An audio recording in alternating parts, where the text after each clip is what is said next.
Hello दोस्तों, good evening. आप सब कैसे हैं? आई होप कि आप सब अच्छे होंगे, स्वस्थ होंगे, मस्त होंगे। आज हम लोग क्लास 10 प्रश्नावली 9.1 का प्रश्न संख्या 4 और 5 को हल करने का प्रयास करेंगे। तो आइए देखते हैं प्रश्न नंबर 4 कहता क्या है।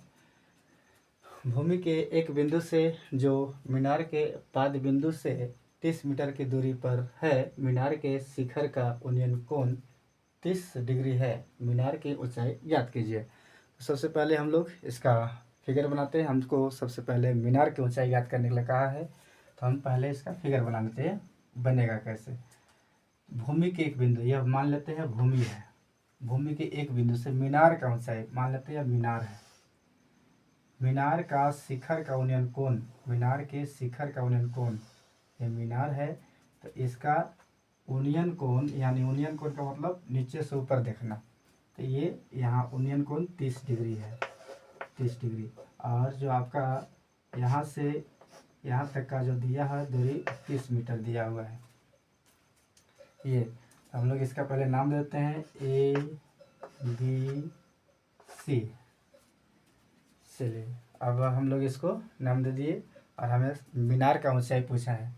तो इस कोण में इस क्वेश्चन में, इस चैप्टर में बनाने के लिए हमको सबसे पहले साइन थीटा कोस थीटा बहुत बढ़िया से याद होना चाहिए दोस्तों, ताकि उसका मान इसमें बहुत सहयोग करता है, उसका मान हमें याद रहे। तो हल करते हैं।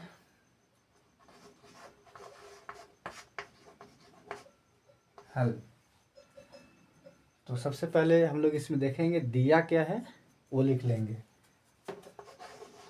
दिया है, क्या दिया है? AB बराबर दिया हुआ है 30 मीटर और कोण A बराबर दिया हुआ है 30 डिग्री। और हमसे पूछा है मीनार की ऊंचाई, यानी BC, ये है मीनार, ये BC का ऊंचाई पूछा है। तो मीनार का ऊंचाई यानी BC बराबर वाट। हम अब चलेंगे त्रिभुज ABC में, हमें मीनार की ऊंचाई ज्ञात करना था। तो त्रिभुज ABC में, तो इसमें क्या करना है, जो हमें दिया है और जो निकालना है हम दोनों कर लेते हैं। और ध्यान दीजिएगा, यहाँ 90 डिग्री है कौन बना रहा है, तो इसके सामने के भुजा कर्ण होता है और कोण जहाँ बनता है थीटा कोण, वह उसके सामने का भुजा लंब होता है। तो हमें जो दिया है और जो निकालना है उसको हम लिखेंगे। तो निकालना है BC, हम लिखेंगे BC बटा में दिया क्या है AB।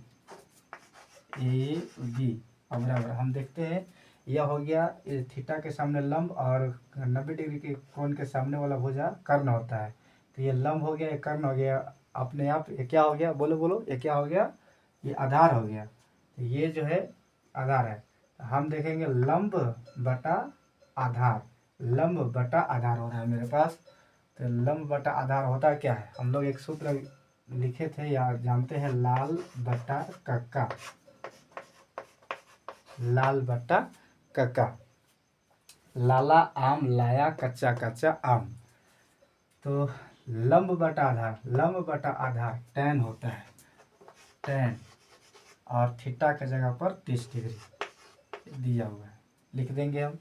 अब इसको हल करते हैं। BC हमें मालूम नहीं है तो हम BC का BC लिखेंगे बटा AB हमें दिया हुआ है कितना, 30 डिग्री, हम 30 मीटर, हम 30 मीटर लिख लिए, बराबर tan 30 डिग्री का वैल्यू जो होता है दोस्तों, ये सब याद रखना पड़ेगा। tan 30 डिग्री का वैल्यू होता है 1/√3। अब यहाँ से हम तिरछा गुना कर देंगे इसको। तो BC से √3 को गुना करेंगे तो √3 BC होगा, बराबर 30 को 1 से गुना करेंगे तो 30 होगा। BC बराबर, अब यहाँ से देखो √3 BC बराबर 30 आया था, हमको तो BC चाहिए। तो यहाँ जो है BC के साथ √3 जो गुना के संबंध में है, हम इसको √3 को हटाएंगे तो उस पर ले जाएंगे तो भागा में हो जाएगा। तो 30 बटा में √3, ये आ गया BC बराबर। तो BC बराबर 30 बटा में √3 आया, और हमें √3 यानी रूट में कोई भी संख्या नीचे नहीं रखना होता है। अब इसको परिमेयकरण कर देंगे, यानी लिख देंगे परिमेयकरण करने पर। तो बी सी बराबर 30 बटा में √3 गुने √3 बटा √3 √3 बटा √3 √3 ऊपर √3 नीचे से गुना करें तो कोई फर्क नहीं पड़ता है, सेम हो जाता है। तो अब हम इसको गुना करेंगे। हम इसे मिटा लेते हैं दोस्तों, क्योंकि जगह नहीं है। चलिए इसको हल करते हैं। तो 30 को √3 से गुना करेंगे तो बी सी बराबर 30 गुने √3, 30 √3 हो जाएगा। और √3 गुने √3 करेंगे तो रूट हट जाता है, स्वयं √9 हो गया और उसका रूट तोड़ेंगे तो 3 हो जाएगा। डायरेक्ट हम कह सकते हैं कि √3 गुने √3 3 हो जाता है। अब हम इसको काट देंगे तो बी सी बराबर 3 का 3 10 3 30, यानी 10 √3। यही तो हमें निकालने को कहा गया था दोस्तों, और यही हमारा क्या हो गया, आंसर हो गया 10 √3। यही है मीनार की ऊंचाई, बीसी का ऊंचाई, मीनार का ऊंचाई 10 √3 है दोस्तों। वीडियो अच्छा लगा होगा तो लाइक करेंगे, कमेंट करेंगे, सब्सक्राइब करेंगे। इस वीडियो पर और इस चैनल पर अगर नए होंगे दोस्तों तो सब्सक्राइब कीजिए। ऐसे ही इसी प्रकार का वीडियो आपको जो है देखने को मिलेंगे। ठीक है, ये देख लिए होंगे, समझ लिए होंगे। चलिए अब इसको हम जो है साफ करते हैं।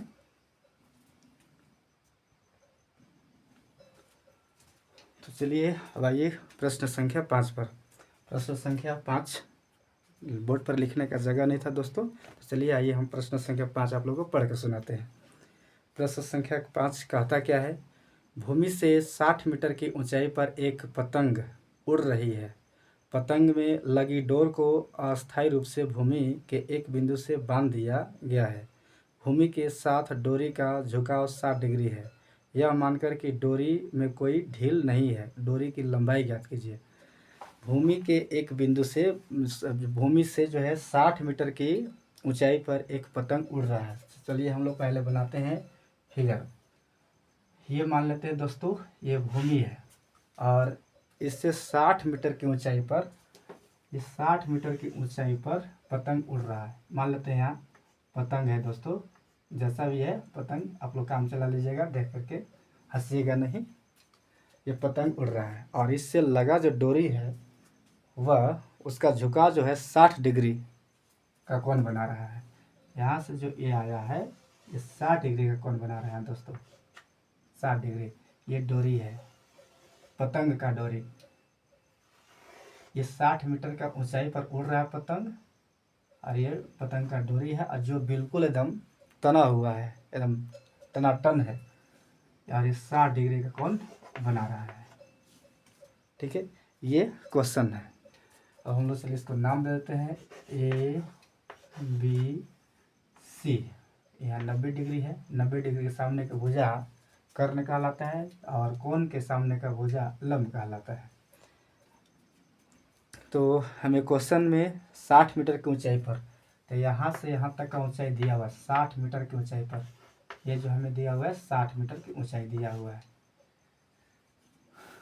तो फिर कहा है कि डोरी की लंबाई ज्ञात कीजिए, यानी हमें या डोरी AC ज्ञात करना है।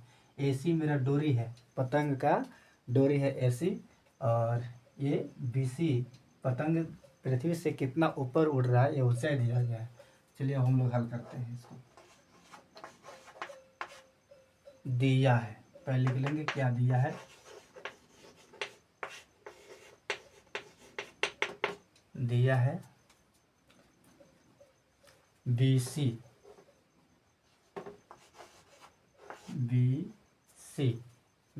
60 मीटर बराबर 60 मीटर, ये ऊंचाई दिया हुआ है। कोण A बराबर दिया हुआ है 60 डिग्री, 60 डिग्री दिया हुआ है। तो हमें डोरी का लंबाई ज्ञात करना है, कितना डोरी, यानी AC ज्ञात करना है हमें। AC बराबर वाट, चलते हैं त्रिभुज ए बी सी में। मेरे पास एक त्रिभुज बन रहा है ए बी सी, तो हम उसी में बात करेंगे। ए बी सी में जो दिया है और जिसे निकालना है हम वो दोनों को लेते हैं। आप जानते हैं कि इसके सामने का भुजा कोण 90 डिग्री के कोण के सामने का भुजा कर्ण और थीटा के सामने का भुजा लंब कहलाता है। तो ये अपने आप आधार हो जाता है। तो हम बात करेंगे बी सी, हमें दिया है बी सी बटा निकालना है हमें ए सी पतंग की डोरी की लंबाई ज्ञात करना है हमें। तो बी सी अब देखते हैं हम लोग कि बी सी यानी ये हो गया लंब, ये हो गया कर्ण। तो लंब बटा में कर्ण क्या होता है? लंब बटा में कर्ण क्या होता है? लाल बटा में कक्का। ये हमेशा आप लोग को याद रखना पड़ेगा। लंब बटा में कर्ण, लंब बटा में कर्ण क्या होगा? साइन। तो साइन और थीटा के जगह पर है 60 डिग्री। 60 डिग्री थीटा के जगह पर कितना है? 60 डिग्री। तो बी सी हमें 60 दिया हुआ है, हम 60 लिख लेंगे। ए सी हमको मालूम नहीं है, हम ए सी को ए सी रहने देंगे। बराबर साइन जो है, साइन 60 डिग्री का वैल्यू होता है √3/2। √3/2। अब यहाँ से हम तिरछा गुना कर देंगे इसको। √3 को AC से गुना करेंगे तो √3 को AC से गुना करेंगे तो √3 AC बराबर 60 गुने 2 करेंगे तो 120 हो जाएगा। हमको तो AC चाहिए, √3 AC नहीं चाहिए। तो AC के साथ √3 गुना में है, हम इसको यहाँ से भगा देंगे, हटा देंगे यहाँ से। तो AC लिख लेंगे बराबर, ये जाएगा उधर 120 बट्टा में √3। और जब हम जानते हैं कि √3 जो आ जाता है नीचे, कोई भी संख्या रूट में आ जाता है, हम उसको रूट में रहने नहीं देते हैं, हम उसको रूट को तोड़ देते हैं, तो परिमेयकरण कर देते हैं। तो इसके लिए हमें करना पड़ेगा परिमेयकरण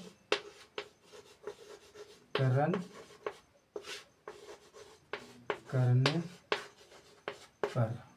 तो AC बराबर 120 बट्टा में √3 गुने √3 गुने बटा √3 ये कर देंगे। हम गुना कर लेंगे। AC बराबर 120 √3 हो जाएगा। ये गुना ऊपर से ऊपर नीचे से नीचे गुना करते हैं। √3 गुने √3 करेंगे तो रूट हट जाएगा, सिर्फ 3 लग जाएगा। अब हम यहाँ कर लेंगे AC बराबर 3 × 3 40 3 120 यानी 40 √3। आपका क्या हो गया दोस्तों? यही आपका आंसर हो गया AC।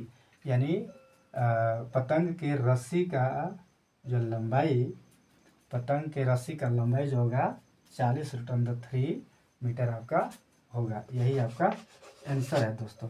वीडियो अच्छा लगा होगा तो लाइक करेंगे, सब्सक्राइब करेंगे और कमेंट करेंगे एंड दूसरे दोस्तों के पास शेयर भी करेंगे। और हाँ दोस्तों, अगर आप लोग कह रहे होंगे सर आप साइन थीटा साइन लेकर के लंब बटा कर्ण लेकर के बनाए, अगर हम चाहेंगे कर्ण बटा लंब लेकर के तभी बन सकता है दोस्तों। यहाँ क्या हो जाएगा? ये AC ऊपर BC नीचे आ जाएगा और यहाँ जो साइन है यहाँ पर कोसेक हो जाएगा और कोसेक 60 डिग्री हो जाएगा। कोसेक 60 डिग्री का वैल्यू रखेंगे, यही उल्टा आ जाएगा, ये ऊपर हो जाएगा, ये उल्टा। कोसेक 60 डिग्री का वैल्यू होता है 2 बटा √3। यहाँ से हम लोग सॉल्व करेंगे तो तब भी आंसर यही आ जाएगा। यानी त्रिकोणीय जो है त्रिकोणीय अनुपात जो है, अगर आप याद रखेंगे तो क्वेश्चन, ये वाला क्वेश्चन किसी भी तरीके से बन जाएगा। बस आपको बस अनुपात याद रहना चाहिए। वीडियो अच्छा लगा होगा दोस्तों तो लाइक करेंगे, सब्सक्राइब करेंगे एंड कमेंट में ज़रूर बताएंगे वीडियो कैसा लगा दोस्तों। Thank you.